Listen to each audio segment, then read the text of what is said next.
apa kabar Indonesia? Berjumpa lagi bersama saya, Kausa Indriani dalam Isu Terkini, di mana kita berbincang langsung dengan Presiden Susilo Bambang Yudhoyono tentang isu-isu hangat yang menjadi perhatian publik saat ini.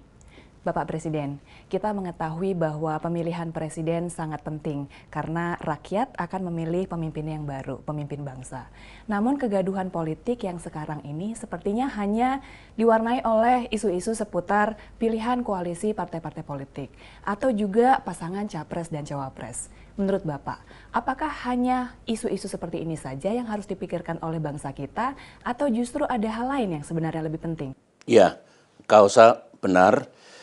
Memang karena kita ini ingin memilih pemimpin bangsa, Presiden Republik Indonesia untuk 5 tahun mendatang, maka tentu yang harus kita pikirkan baik-baik bukan hanya sekedar pasangan capres-cawapres ataupun partai mana bergabung atau berkoalisi dengan partai mana.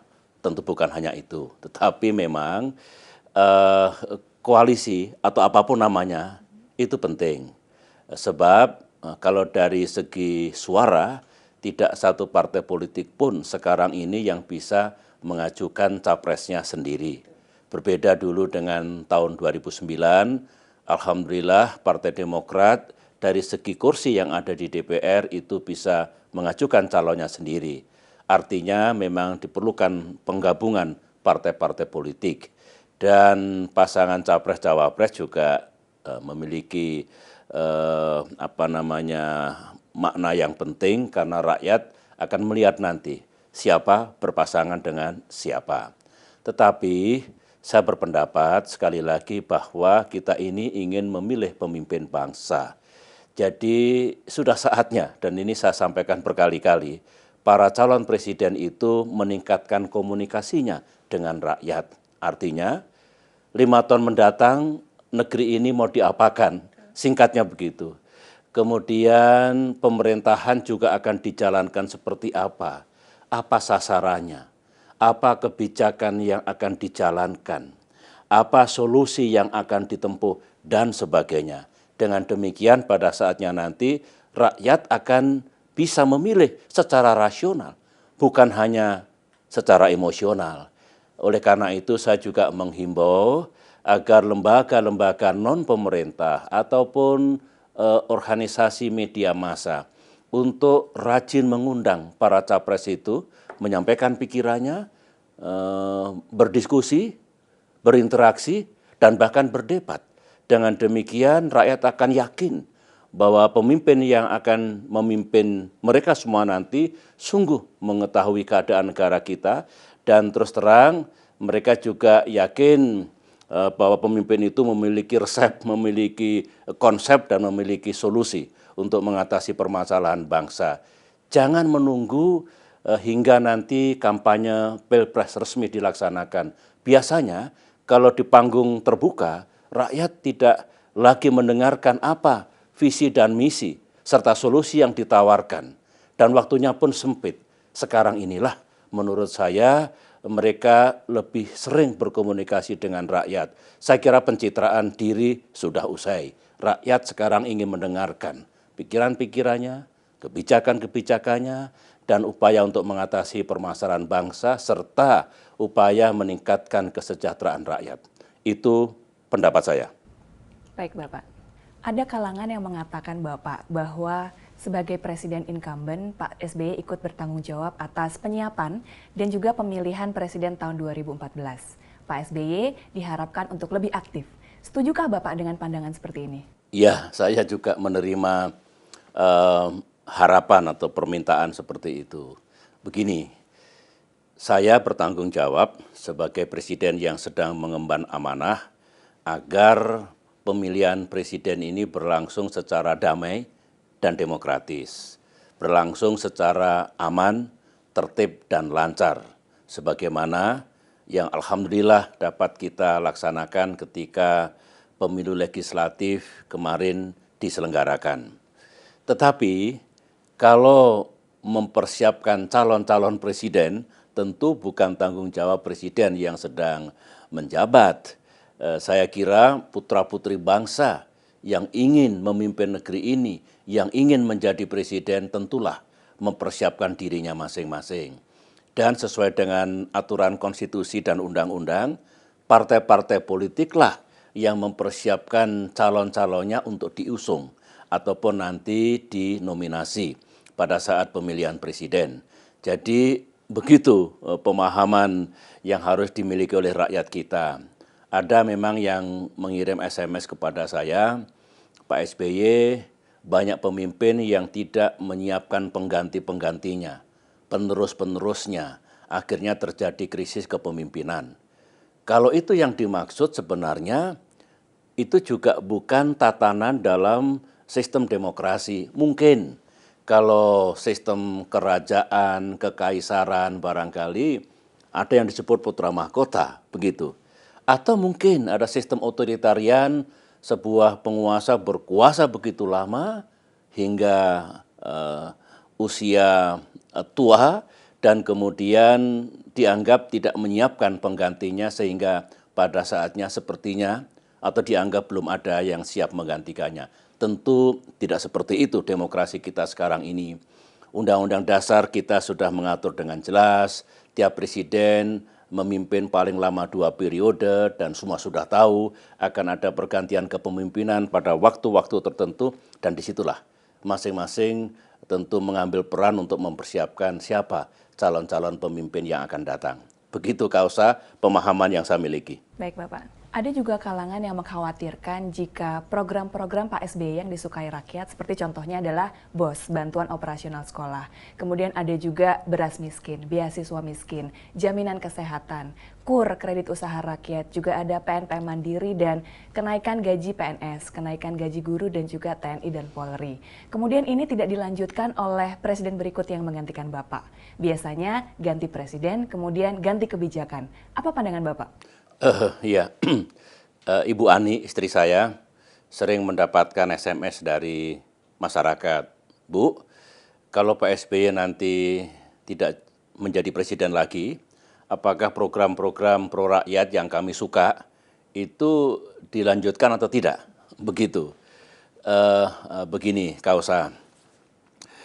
Ya kita harus sungguh memahami bahwa pada tanggal 20 Oktober yang akan datang, insya Allah kita akan memiliki pemimpin baru, presiden baru. Pagi hari masih saya presidennya, siang hari sudah berganti dengan presiden yang baru. Sejak itulah beliau, pemimpin kita yang baru nanti, akan mengambil alih segala tugas dan kewajiban untuk memimpin negeri ini dan menjalankan pemerintahan. Semuanya ada di tangan beliau. Jadi kalau ditanyakan apakah program-program yang oleh rakyat dianggap baik selama ini akan dilanjutkan dan bahkan ditingkatkan atau akan dihentikan dan diganti, sepenuhnya adalah hak presiden kita yang baru nanti.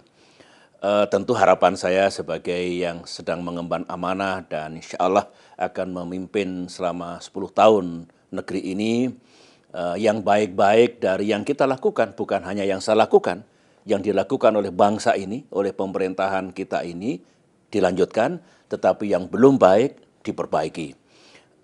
Kalau rakyat ingin mengetahui pada saat para calon presiden nanti berkampanye, tanyakan saja, Pak, Bu, siapapun nanti, apakah program-program SBY yang menurut kami itu baik dan ada manfaatnya bagi rakyat, dilanjutkan atau tidak?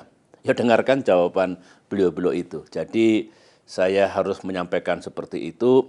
Sekali lagi setelah pemerintahan ini ganti, maka pemimpin barulah yang akan menetapkan segalanya. Belakangan ini Bapak ada pikiran yang dalam tanda kutip aneh yang meminta Bapak untuk mau dicalonkan menjadi wakil presiden.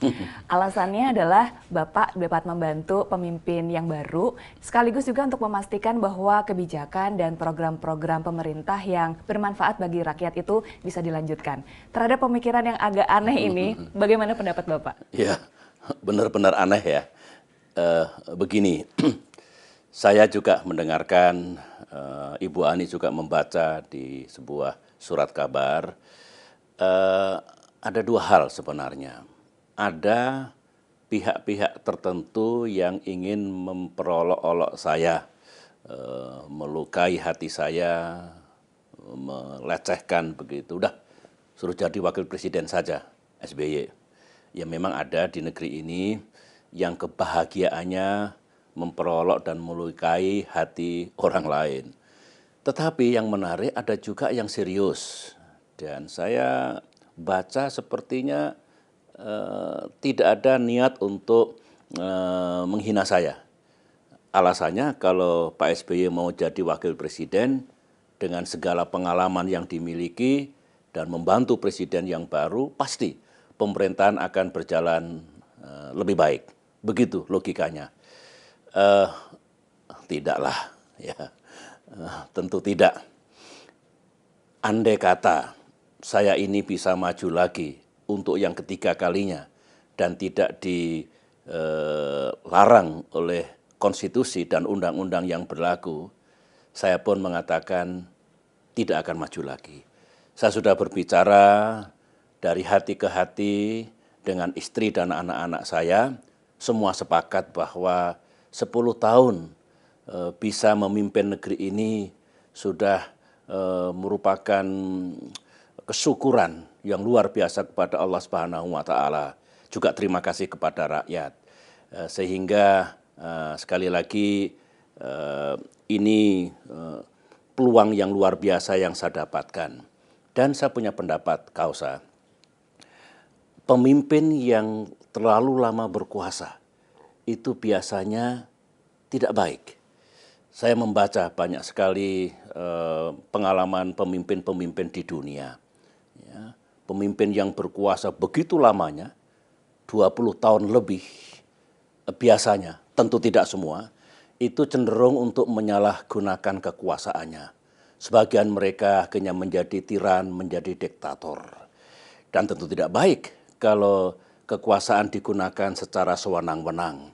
Demokrasi akan mati dan hak rakyat akan dikebiri.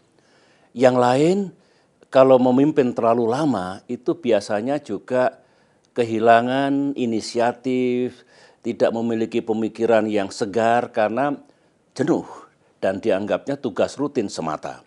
Dan jangan lupa, rakyat juga bisa bosan kalau pemimpinnya tidak ganti-ganti dan berkuasa dalam waktu yang lama. Itu pengalaman yang saya dapatkan dari apa yang terjadi di dunia ini. Memang kalau saya perhatikan di negeri tercinta ini, tidak sedikit gubernur, bupati, ataupun wali kota sudah 2 periode menjabat atau 10 tahun masih ingin lagi menjadi wakil gubernur, wakil bupati, wakil wali kota. Saya pikir tidak bagus. Ada juga bupati dan wali kota yang seperti memaksakan. Setelah 10 tahun memimpin, istrinya harus menggantikannya. Atau anak kandungnya yang masih sangat muda. Memang tidak dilarang oleh undang-undang. Tetapi kalau sungguh dipaksakan agar kekuasaan itu jatuh di antara keluarganya sendiri, sekali lagi ini tidak etis secara politik. Kecuali kalau istrinya atau anak kandungnya itu memang luar biasa dan rakyat mengakui dia pantas untuk menjadi entah bupati, entah wali kota, entah gubernur dan sebagainya. Itu yang saya pahami dan yang namanya membantu presiden yang akan datang kan tidak harus menjadi wakil presiden. Banyak yang bisa kita lakukan agar beliau sukses. Jadi prinsipnya kekuasaan itu bukan segalanya. Kekuasaan itu bisa menggoda. Dan kalau berlebihan pasti tidak membawa kebaikan. 2 hari ini Bapak, ada pemberitaan yang mengatakan bahwa Pak Presiden SBY siap untuk berkomunikasi dengan Ibu Megawati. Banyak yang menjadi perhatian tentang berita ini, terutama bagi masyarakat yang ingin adanya komunikasi antara para pemimpin bangsa. Bagaimana Bapak bisa menjelaskan ini? Benar, benar. Jadi beberapa saat yang lalu, bukan hanya satu orang, beberapa kalangan bertanya kepada saya, apakah Pak SBY bersedia dan siap berkomunikasi dengan Ibu Megawati. Saya katakan waktu itu, sejak dulu saya ini ingin berkomunikasi dengan siapapun, termasuk dengan Ibu Megawati. Sepanjang komunikasi itu berlangsung dengan baik, berangkat dari niat yang baik pula. Dan semuanya tentu untuk kepentingan bangsa dan negara.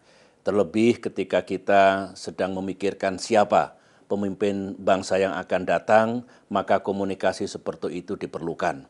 Dan barangkali masyarakat tidak selalu mengetahui, sebenarnya 1 minggu terakhir ini saya juga menjalin komunikasi dengan banyak pihak. Apakah pimpinan partai politik ataupun tokoh-tokoh nasional. Mereka datang untuk mendengarkan pikiran dan pandangan saya. Beliau pun juga menyampaikan pikiran, pandangan, dan harapan-harapannya. Oleh karena itulah, kalau memang Tuhan menakdirkan, saya bisa berkomunikasi dengan baik dengan Ibu Megawati, sebagaimana komunikasi saya dengan yang lain, itu juga bisa menjadi jalan bagaimana bangsa dan negara ini kita majukan bersama-sama. Tidak harus bersatu dalam satu kubu, tapi paling tidak kita semua menyadari bahwa diperlukan kebersamaan dan kemitraan yang baik di antara elemen bangsa, di antara para pemimpin bangsa untuk rakyat kita dan untuk masa depan bangsa dan negara kita. Itu yang harus saya jelaskan menyangkut berita yang sedang bergulir itu. Baik Bapak, terakhir Bapak. Tidak ada yang tahu siapa yang nantinya akan terpilih sebagai presiden setelah 2014. Betul. Kemudian hanya Tuhan yang tahu ya. Tahu. Betul Bapak. Tapi kemudian bagaimana nantinya jika kemudian sosok yang terpilih itu bukanlah sosok yang Bapak dukung?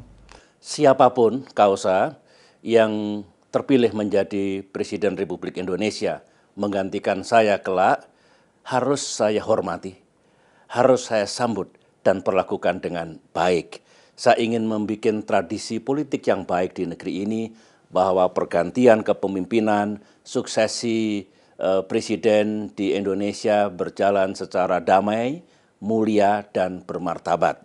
Tentu apabila beliau berkenan, akan saya sampaikan apa saja yang telah dicapai oleh bangsa ini selama 10 tahun terakhir, dan apa saja pula yang belum bisa kita capai sepenuhnya.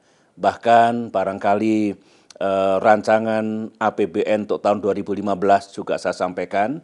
Siapa tahu beliau akan melihat di sana-sini untuk keperluan perbaikan atau perubahan. Itu terbuka semuanya. Saya ingin ikut mengantarkan beliau agar setelah mengemban tugas nanti betul-betul sukses dan bisa memajukan kehidupan bangsa kita. Itu sikap saya dan insya Allah akan saya jalankan dengan sepenuh hati. Baik, terima kasih Bapak. Demikian penjelasan Presiden Susilo Bambang Yudhoyono tentang isu-isu hangat yang menjadi perhatian publik saat ini.